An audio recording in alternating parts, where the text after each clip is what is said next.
Guys আমি একটু তোমাদের প্রিয় শার্ট ভাই নদীয়ার ছেলে এবং তোমাদের ছোট ভাই এখন বাড়িতেই রয়েছি। তা বাড়িতে শুয়ে পড়ে আমার একটা মন হলো, আশেপাশে প্রচুর জল হয়েছে, বৃষ্টিতে পুরো বিল পুরো ডুবে গেছে।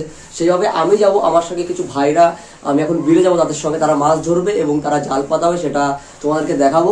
এবং ওরা কি কি মাছ পায় সেটা এখনো পাতানোর সঙ্গে সঙ্গে তো বাঁধবে না, তবুও চেষ্টা করবো যেটুকু আনন্দ দেওয়ার, তাদের সাথে কিছুটা মুহূর্ত কাটাবো। এবং আমাদের এখানে বিলের পরিবেশটা কিরকম, কি সুন্দর পরিবেশ না কিরকম খারাপ পরিবেশ এটা আমিও এখনো জানি না। হঠাৎ করে এখন বাড়ির পাশেই এখন যাব আর ওখানকার পরিবেশ তোমাদেরকে দেখাবো, কারণ শুনেছি খুব ভয়াবহ পরিস্থিতি এবং বিভিন্ন জায়গায় খুব জল জমে গেছে এবং প্রচুর জল বাড়ছে আমাদের এই জায়গাটায়। তবে অবশ্যই দেখতে পাবে, এখন আমরা বেরিয়ে পড়ছি, এখন ওরা ডাকছে, চলো তাহলে গিয়ে দেখা হচ্ছে ডাইরেক্ট। গাইস ইতিমধ্যে চলে এসেছি বিলের মধ্যে, তবে দেখতেই পারছো হাতের ওই যে ছাতা আর জ্যাকেট পরে নিয়েছি, আর ভাইগুলো ওই সাইডটায় রয়েছে। আর পরিস্থিতি একবার দেখুন, মানে সামনে রয়েছে বিল আর আমাদের বাড়িটা ওই সাইডটাই, মানে ওই যে কলা গাছগুলো দেখতে পাচ্ছ ওই পরে আমাদের বাড়ি। আর সবাই এখানটায় মাছ ধরার জন্য সব তৈরি হয়ে চলে এসেছে। আর জায়গাটা একবার দেখো, আর এখানটা প্রচুর জল, হয়তো যেতে পারবো না, ক্যামেরা একটু প্রবলেম হতে পারে, তবুও চেষ্টা করছি তোমাদের জন্য। আর ওদের কাছে যাওয়ার চেষ্টা করবো ওরা কি করছে, তারপরে চলো ওদের সাথে গিয়ে একটু আনন্দ করি। ওদের রিকোয়েস্টে আসা হয়েছে, তবে আমারও খুব ভালো লাগছে এই জলের মধ্যে হাঁটতে, এবং তোমরাও এই অনুভূতিটা করতে পারো। আর চারিদিকে ধান পরিবেশ, ধান গাছ, এবং কিছু কিছু ফসল নষ্ট হয়েছে এই জলের মধ্যে, তবে কি করা যাবে। ওদের কাছে যাই, আমিও মানছি, এখন যাচ্ছ ওরা ডাকছে, যাই তারপরে। গাইজ প্রচুর জল, ঠিক আছে, এখানটায় অনেক জল, এবং ওই সামনে গেলে আরও জল, আর একটু গেলে পুরো ডুবাই হয়ে যাবে, ঠিক আছে, মানে তোর তলিয়ে যাব। তবে আকাশের পরিস্থিতিও খুব ভালো এবং একটু ভয়ও লাগছে জানি, কারণ আজ থেকে 24 বছর আগে একবার দুর্ভিক্ষে খুব বন্যা হয়ে গেছিলো, আমাদের 2000 সালে যে বন্যাটা হয়েছিল সেরকম পরিস্থিতিও হয়ে উঠছে, এরকমই মানুষের ধারণা। তবে যাই হোক না কেন, ভরসা রাখতে হবে নিজেদের মধ্যে, তারপরে চলো দেখা হচ্ছে। ইতিমধ্যে ভাইদের কাছে চলে এসেছি, দেখতে পাচ্ছ ওরা মাছ ধরা নিয়ে ব্যস্ততার মধ্যে রয়েছে, আর ওই সবাই জাল পাচ্ছে, মানে প্রচুর জল এই সাইডটায়। এই যে এর দেখো ছোটো বাচ্চাটার মানে পুরো মাথা সমান জল হয়ে গেছে, আমার এই দেখো পুরো হাঁটুর উপরে জল উঠে গেছে, আর একটু আগে গেলে তো মনে আরও অনেক জল, ওইদিকেও মাছ ধরছে সবাই, আর প্রচুর লোকজন আছে আজকে।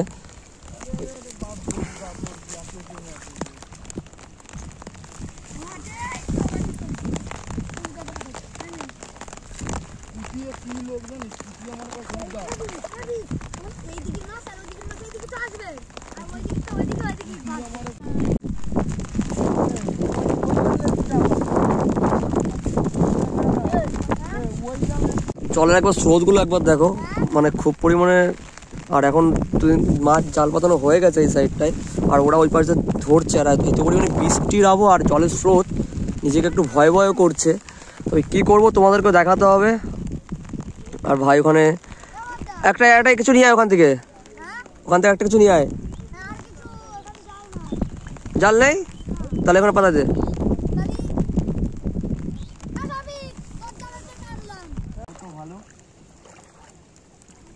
কি করে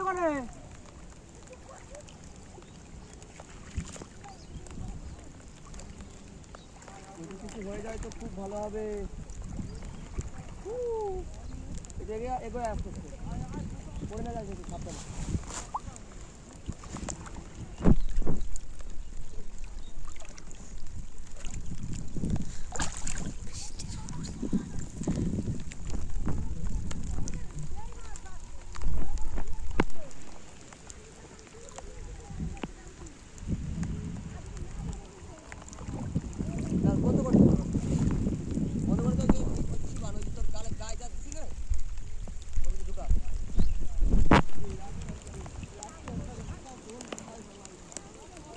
চালাক কিন্তু ওই মাছ কিন্তু জন্মের চালাক।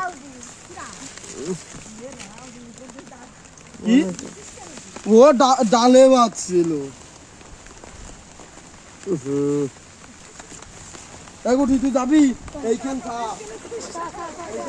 গাইস আমি রয়েছি এখন মানে বিলের মধ্যে বললে চলবে না, এখন রয়েছে তোমার এই যে তোমার বিলটা হচ্ছে এখান থেকে 1 কিলোমিটার দূরে। সেই জলটা ভরে, মানে এত পরিমাণে বৃষ্টি হয়েছে এবছর, মানে আমার লাইফে ফার্স্ট টাইম এত পরিমাণে জল দেখছি, কারণ এখান থেকে বিল হচ্ছে 1 কিলোমিটার দূরে, সেই জল ভরে সেখান থেকে চাপ দিয়েছে, সেই জলটা এখন উপরে মাঠের দিকে মানে আসতে শুরু করেছে। আর জলের মানে এখানেই হাঁটু সমান জল হয়ে গেছে, আর আস্তে আস্তে যত যাবো তত পরিমাণে জল।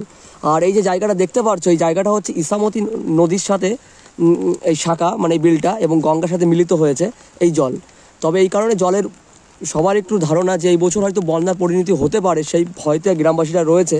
তবে আমিও রয়েছি, কি করব, এখন আনন্দও করছি, জলের মধ্যে আনন্দ করতে খুব ভালো লাগছে। তবে কিছু কিছু বাড়িতে খুব পরিমাণে জল ঢুকে গেছে।